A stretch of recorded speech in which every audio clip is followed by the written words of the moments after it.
Rep. Jamie Raskin wants to get rid of the Electoral College. He explains next. Check it out, leave your thoughts, subscribe, and ding the bell to be notified for our next upload. Line with us, Congressman Jamie Raskin. He represents the 8th District of Maryland, previously a constitutional law professor and an expert on the 12th Amendment. He's on the Rules Committee, the Judiciary Committee, the Oversight Committee, etc. Raskin.house.gov, and you can tweet him at Rep. Raskin, R-A-S-K-I-N. Congressman, welcome back to the program. I'm really fond of this emerging Democratic meme referring to the Electoral College as a loophole, the Electoral College loophole. Give us a quick snapshot of how that Electoral College loophole has put the last two Republicans in the White House and how it could, at least in the Republican fever dreams. I wrote a piece back in March about how I was hearing from Republicans I know in Washington, D.C. who were saying, we're going to use the 12th Amendment to put Trump back into the White House no matter what happens. It was it was well received, shall we say, or it created a bit of a splash. But I'm curious your take on how this plays out and what might happen. Tom, thank you very much for having me. Delighted to be with you. Well, as you know, two of our last five presidents became president after losing the popular vote. George W. Bush in 2000.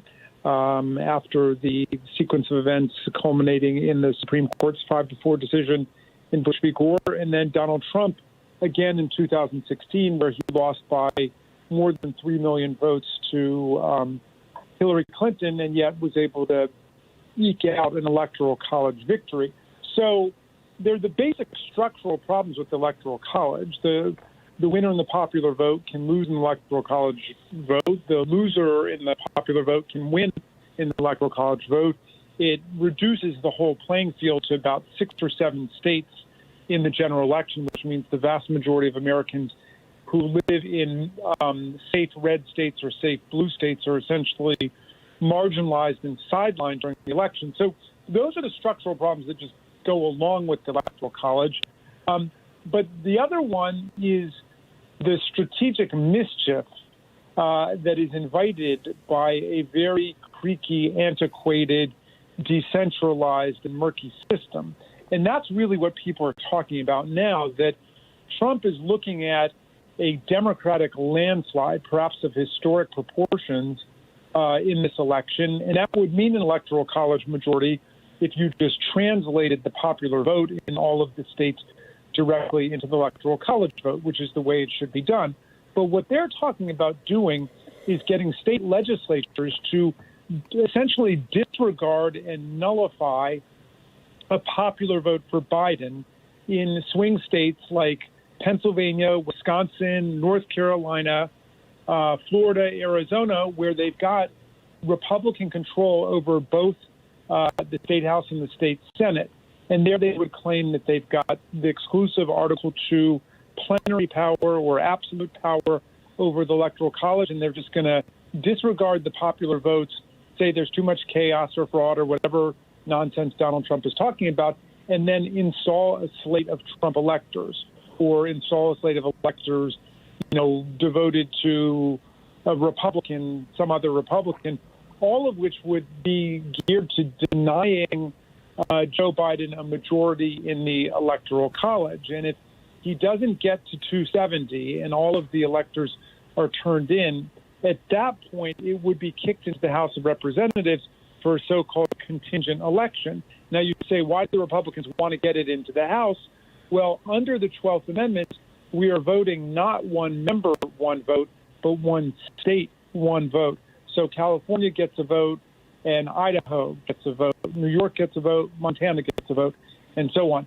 So right now, the Republicans control 26 state delegations in the House. The Democrats control 22, and 2 of them, Michigan and Pennsylvania, are tied. So there's a kind of shadow war going on to try to seize as many state delegations as possible in the House elections. But I think that's unlikely. It could happen. It's unlikely, but the real battle, I think, takes place when the Electoral College votes get counted.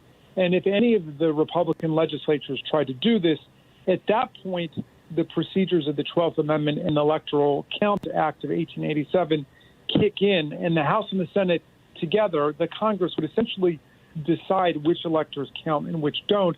And the key piece of evidence there is what the governors issue in a so-called certificate of ascertainment. And the reason that this is positive for the Democratic majority is that even in these states where you've got Republicans controlling state legislatures against coming Democratic majorities for president, there are Democratic governors. So in Wisconsin, in Pennsylvania, in North Carolina. So even if you've got runaway rogue state legislatures which purport to appoint electors for Trump or somebody else, we still could have the governor issuing the certificate of ascertainment for the people's real choice. So you think that it's unlikely for this to play out this way? Well, no, I think... Like the Tilden Hayes election? I mean, in the Tilden Hayes election, the Democrat actually won both the popular vote and the majority of the Electoral College, but didn't end up in the White House. Correct. And I mean, look, here's the safest thing I can say, which is that the bigger the popular vote majority, the bigger the Electoral College majority for Biden, the more difficult it is going to be to steal this election. In other words, a landslide of epic proportions is our best antidote and deterrent to all of the mischief and all of the nonsense. But we are preparing for battle at every conceivable phase just because we've been living with Donald Trump for 4 years, and it would be irresponsible to do anything else.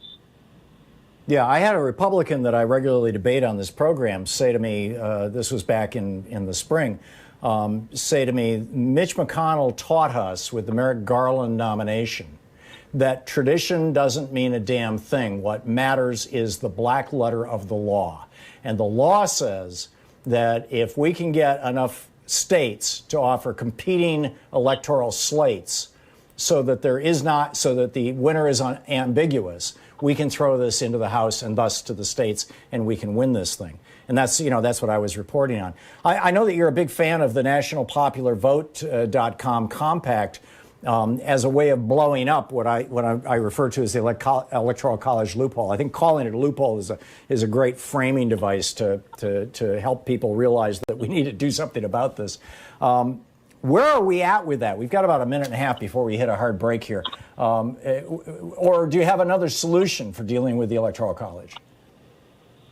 Well, this was the very first bill I introduced when I was a state senator, and Maryland became the state that kicked off the National Popular Vote Interstate Compact. And we are now more than halfway there in terms of having enough electors in the coalition. We need 270 electors. I think we've got about 60% of that in order to kick it off. And essentially what it says is that the states will grant their electors not to the winner internally in the state, but to the winner of the national vote. I think ultimately this is going to be what we have to do. I hope it will happen in the next term. But in the meantime, you're right that the Electoral College is a blot on the Constitution, as Thomas Jefferson said. But in this election, we've got to stand by it because that is the rule of law. We don't want Republicans suddenly picking up that rhetoric and saying, yeah, the Electoral College is a mess. Let's just turn it over to the Supreme Court. They would love nothing more than to get it into the Supreme Court. It's up to Congress under the 12th Amendment and under the Electoral Count Act to count those electors, and we're perfectly able to do it, and the states are perfectly able to count the votes despite all of the propaganda and disinformation by Donald Trump and his various aides who are trying to undermine public confidence in the election. There you go. And let's hope it works out well and that we can get rid of this Electoral College loophole. Congressman Jamie Raskin